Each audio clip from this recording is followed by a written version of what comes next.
Hello, everybody. Welcome to your weekly messages for April 26th to May 2nd of 2020. Oh man, we're cruising through 2020. Okay, so this is good for all signs. As usual, please take a moment to subscribe to this channel if you haven't already. And let's go ahead and dive in. So first I'm picking an animal card. I was kind of in a wild unknown mood, so I have all of their decks out.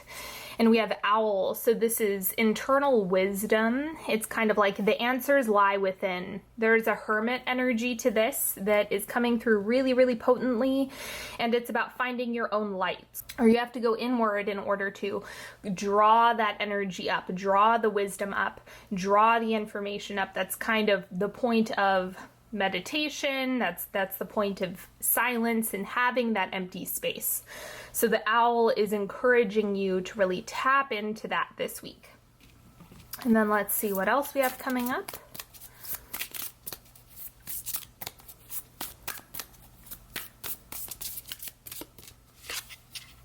Love.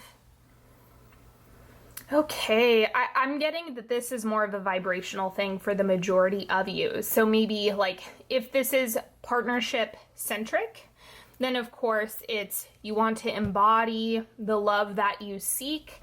If you're looking to heal, it's going to start with a loving frequency, right? Even taking steps to heal requires love. It requires self-love to start taking those right actions. So whatever context this is really working for you, whether it be healing, whether it be romantic, whether it be professional, right? Maybe you're calling in the right clients or trying to make the right connections or something to that effect.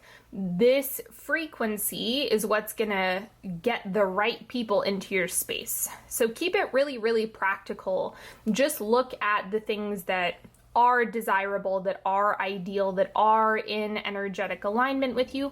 And don't be afraid if you're having some funky energy or some funky days, right? Just go inward to get that wisdom or information that might be coming along with that. But remember that this is the core frequency that's gonna help everything else kind of move in the right direction.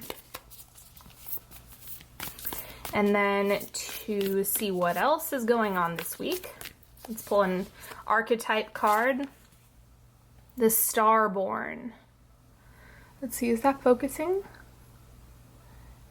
Now the main thing is this is encouraging us to really, really zoom out.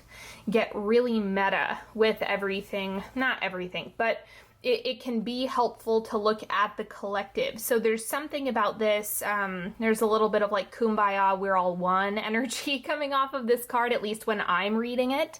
And anytime I see that, I go into how is your experience on Earth supporting the collective? What is your healing doing for the larger picture? What is your growth doing for the larger picture? And remember that the things that you're casting into the world have an impact for good and bad, right? If you're sending a bunch of hatred and anger and rage, even if you feel that you're justified, casting that into the collective for an extended period of time. The main thing that I want to point out here is that it's not the one instance of having a bad day. It's what you're doing that accumulates over time. And I'm just seeing this as reflecting the accumulative nature of what you're doing consistently, right? So you can be angry and frustrated and irritated, and that's completely okay, but we don't want to hold that in the body for an extended period of time. That's where things kind of start to go south. And I also think that that's why these two cards made an appearance together, because it is about casting what it is that you desire into the world, even if you're feeling bleak, right? Anyway, let's move on. Let's really get into the nitty-gritty this week. Justice, balance, duality, right? You guys know that I am big on shadow and light. This idea that there's always going to be the spectrum. There's always going to be the polarity between things in the world. If you're having an earth experience, you're going to know what this is. You're going to understand what the, like, good emotions and emotions that don't feel good, right? You know both ends of that spectrum. You know the spectrum of good and bad. Now, granted, you're the one who's placing judgment values on that, right? You are the one who's in charge of that projection ultimately. But this is just highlighting contrast when I'm reading it. And then also, you're going to want to go into things with a really level head. That's like the main message is don't jump to conclusions. Don't like steer clear of bandwagons or anything that's all good or all bad. Be careful with that stuff, because the black and white thinking without looking at the nuance of, you know, the complex world that we live on, it's gonna throw you. It becomes too tribal, too much group think, and that can really be damaging if you're not careful. So just make sure that you're considering this, considering the contrast, considering the nuance. And then the crossing energy is the Mother of Cups. So having compassion is going to be important for yourself as well as for others. You know, come from the perspective that people really are trying their best, even if their best sucks, right? So their best can be super unconscious, super unhealthy, and even so, for some people, unconscious unhealthy is them doing their best. But remember, that doesn't mean that you don't set boundaries. That doesn't mean that you don't limit what's going on. It's just the compassion is more for you than anything else. It's the understanding of the greater picture. It's the understanding of the collective. It's the understanding that we live in a complex, nuanced world and rolling with that. And then what you have shifting out is the star. So I think this was some actualization. So maybe you got some ahas, some information on, oh, this is the direction that I want to go, or this is what I actually want to do. This is what I want to ask for. For some of you, this may have happened with that Taurus new moon that we just had. You may have woken up to something that now feels really, really in alignment with you or with your sense of direction. This is a lot of behind the scenes work as well. So if you're like, dear God, I need a miracle, what's happening? Remember that the star is about like the stars aligning or divine timing, things working out behind the scenes. And so that's what's coming through here. The oncoming energy is Mother of Wands, personal power, authority, being, this is the energy of the queen of your domain, is what comes with the Queen of Wands, or in this case, the Mother of Wands. There's something about like what you've built or what you've done or the progress that you've made is protected.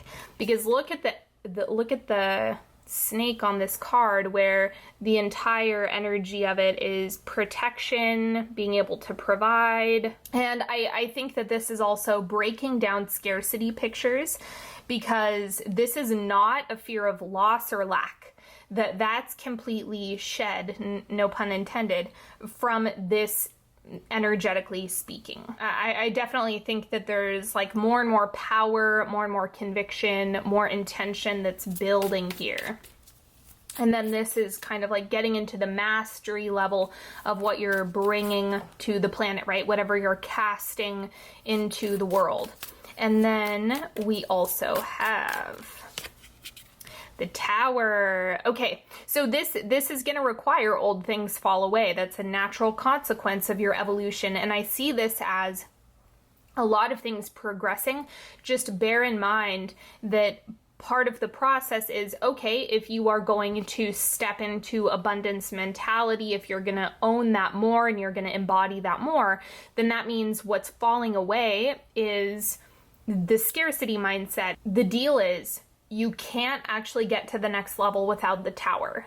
The Tower's required. So the same way that I'm saying duality is a major piece of the puzzle, contrast is a major piece of the puzzle, for all of the things that you're calling in, you need room in your closet in order to fit the new clothes. That's the energy of what's happening here. So I'm just getting that that's something that the more you relax into knowing that everything you're letting go of or what you're stepping away from is of the highest good for you, like if you're focusing on upgrading, anything that shifts out is more than welcome to. Don't resist things moving out if what you're after is better and better and better. And then we also have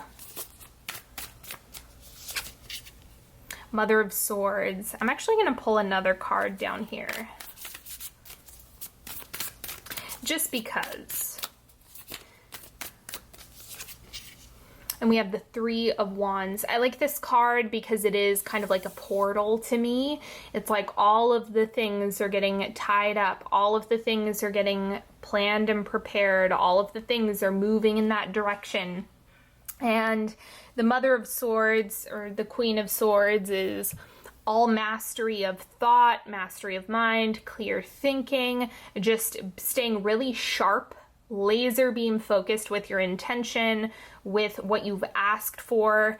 And of course, it's also coupling the wisdom, your knowing, with choice.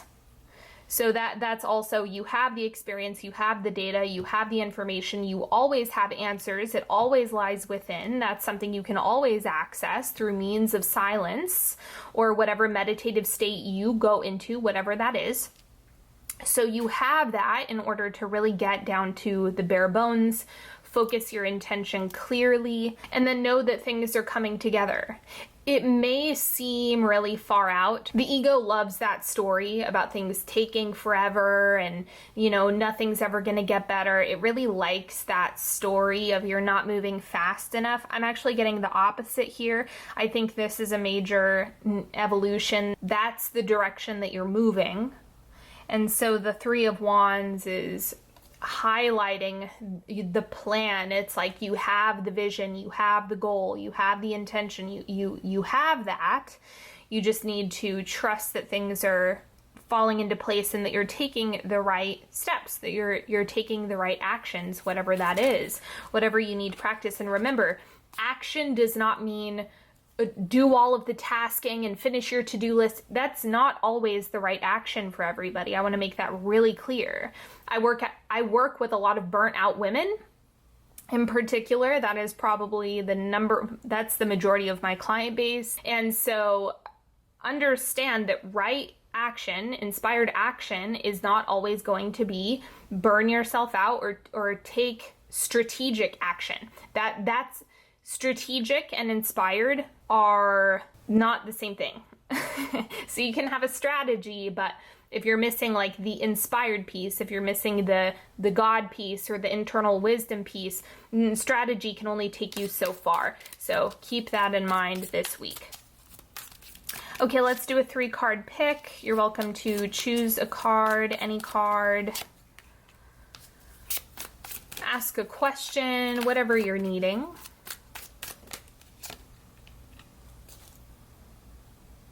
Card number 1, we have the Hierophant. So are the boundaries that you have in place, are they not enough, or are they too restrictive? Like, are they suffocating you? Are you telling yourself, I should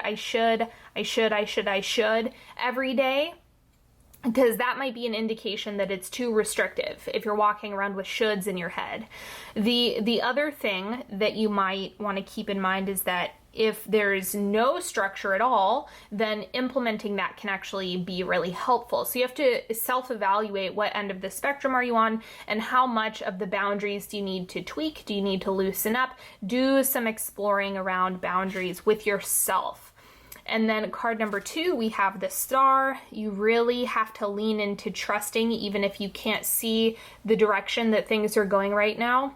I'm going to move this off. It's distracting the camera. So the Star is just highlighting that things are clicking into place, even if you can't see them. That's the main message of the Star. And it's also that things are working in your favor. But you have to buy into that. You have to believe that piece. Because if you collapse into, no, nothing's working for me, no, that's not true for me, then you're going to be correct every time. That's what makes belief pretty important. They're malleable. They're really, really malleable. But just bear in mind that you have to buy into things are working out in my favor first.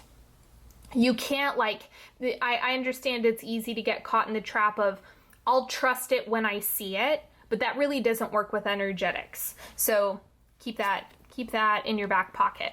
And then card number 3, we have the 5 of Wands, my favorite. You're building it, you're repairing it, you're fixing it, you're creating it right now. Whatever problem you're facing, understand that the friction is actually what's allowing you to step into that next chapter or that next level or that next part of your well-being and evolution. That's a part of it. And problem solving and fixing things and making adjustments and doing things that are challenging is not bad by any stretch of the imagination. So don't demonize this. Lean into all of the changes that you're making or all of the adjustments that you have happening. Build, build, build. It's going to serve you in a lot of ways. So I'm excited to see what you have going on here. Don't be afraid of this. Just know that you want to keep working on the problem, take breaks if needed, but understand that whatever steps you're taking to solve a problem is building valuable skills. You're getting wisdom from this experience. You have a lot of solutions that are going to happen as a result. So you're learning a lot and you're building a lot, and that is worth every ounce of energy.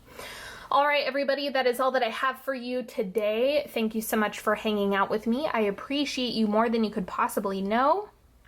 And if you'd like to know which decks I used, they're in the description box.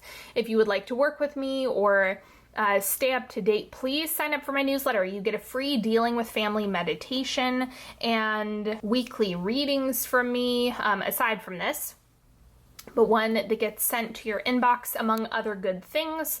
So check that out, link in the description box, and I will talk to you later. Bye-bye.